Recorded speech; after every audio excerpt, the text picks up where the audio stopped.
Assalamualaikum warahmatullahi wabarakatuh. Selamat malam. Perkenalkan, nama saya Irma Yanuaryanti. Saya adalah salah seorang mahasiswi BINUS University jurusan Business Management. Kali ini saya akan membahas masalah sosial di Indonesia.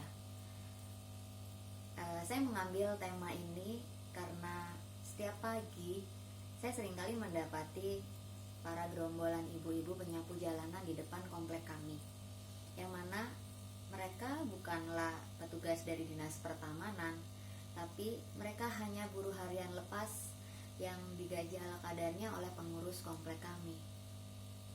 Selain itu, saya juga seringkali mendapati para petugas security yang dengan wibawanya mereka bekerja dengan penuh tanggung jawab menjaga keamanan di komplek kami. Tapi ya, seperti yang kita ketahui bersama, security itu rata-rata ya hanya menerima gaji bisa jadi di bawah UMP. Selain kedua itu, saya juga sering mendapati para ibu-ibu yang tinggal di sekitaran komplek kami yang menjadi buruh cuci, yang tugas mereka adalah mencuci dan mensetrika dari rumah ke rumah. Setiap harinya mereka bisa mencuci di 2-3 rumah di sekitaran komplek kami.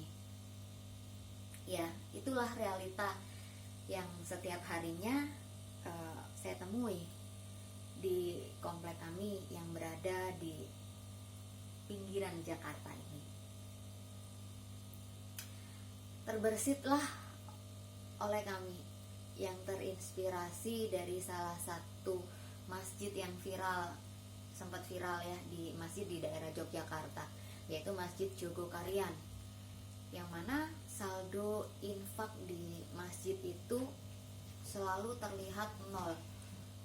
Nol itu bukan karena masyarakat di seputaran situ tidak pernah berinfak maupun sedekah di masjid itu, tapi pengurus masjid sengaja membuat saldo itu nol untuk memberikan infak tersebut kepada para masyarakat di sekitaran yang membutuhkan.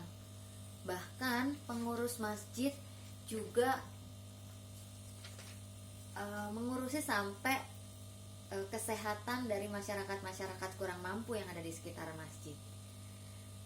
Nah, dari situlah terbersit oleh para pengurus di komplek kami, kenapa nggak kita buat semacam kumpulan infak sedekah dari para masyarakat di komplek untuk para masyarakat di seputaran komplek yang kurang mampu.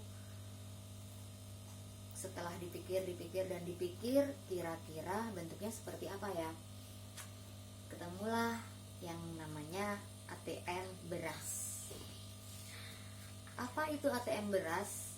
Ya, ATM beras sama seperti halnya dengan ATM uang yang biasa kita temui, di mana setiap kali kita ingin mengambil saldo uang dari bank atau dari rekening yang kita punya, tapi ini namanya ATM beras. Jadi yang keluar bukannya uang, tapi adalah bentuk beras.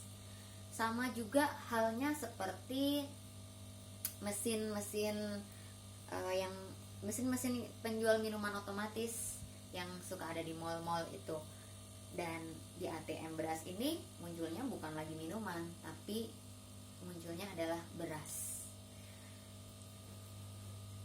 Ide diadakannya ATM beras ini salah satunya adalah menghindari bentuk pembagian sumbangan, pembagian infak, pembagian sedekah dan lain sebagainya yang seringkali kita lihat di layar televisi, mengakibatkan kericuhan, keributan, bahkan beberapa ada yang sampai jatuh sakit maupun pingsan karena ngantri, kepanasan dan lain sebagainya. Dan selain itu juga ide dari ATM beras ini salah satunya adalah mengikuti ajaran dari agama Islam, di mana setiap kali tangan kanan memberi, tangan kiri sebaiknya tidak melihat.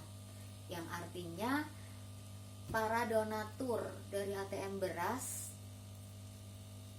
insya Allah tidak akan diketahui banyak orang bahwa mereka telah menginfakkan beras pada ATM beras tersebut. Selain itu, kita juga tidak perlu bersusah payah untuk mendatangi rumah penduduk yang membutuhkan untuk membagikan donasi berupa beras tersebut. Kita hanya perlu membutuhkan satu kali pendataan, yaitu mendata kira-kira siapa sih masyarakat yang sekiranya membutuhkan bantuan dari wilayah sekitaran komplek kita. Setelah kita mendapatkan datanya, kita mengolah kebutuhan beras yang dibutuhkan oleh mereka. Misalnya setiap bulan kita akan membagikan 5 kg beras per orang. Nah, misalnya ada 100 orang yang kita akan berikan, berarti 5 kilo dikali 100, 500 kg beras yang harus kita penuhi setiap bulan. Contohnya seperti itu. Sehingga pengurus pun juga tidak bersusah payah mengumpulkan berapa jumlah donatur yang dibutuhkan, karena setelah didata kita pun juga bisa mengetahui berapa kebutuhannya, sehingga bisa berapa orang yang berdonasi. Kenapa dipilih ATM beras? Karena beras adalah salah satu kebutuhan pokok yang dibutuhkan oleh 99% masyarakat di Indonesia. Karena rata-rata 99% masyarakat di Indonesia itu makan nasi yang dari beras.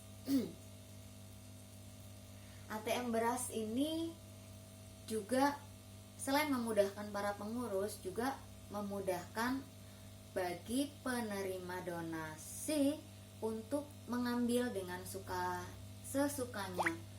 Jadi mereka bisa mengambil kapanpun sebisanya mereka, kapanpun sebutuhnya mereka dalam bentuk beras. Tidak harus mengantri, tidak harus dengan jam yang tepat, karena belum tentu pada saat pemberian mereka bisa mengambil, ada waktu dan lain sebagainya.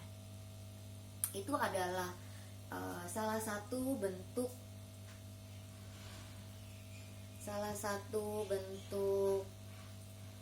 sosial kegiatan sosial yang ada di komplek kami, yang mana menyikapi dari kebutuhan sosial masyarakat di Indonesia, khususnya di kompleks sekitaran kami.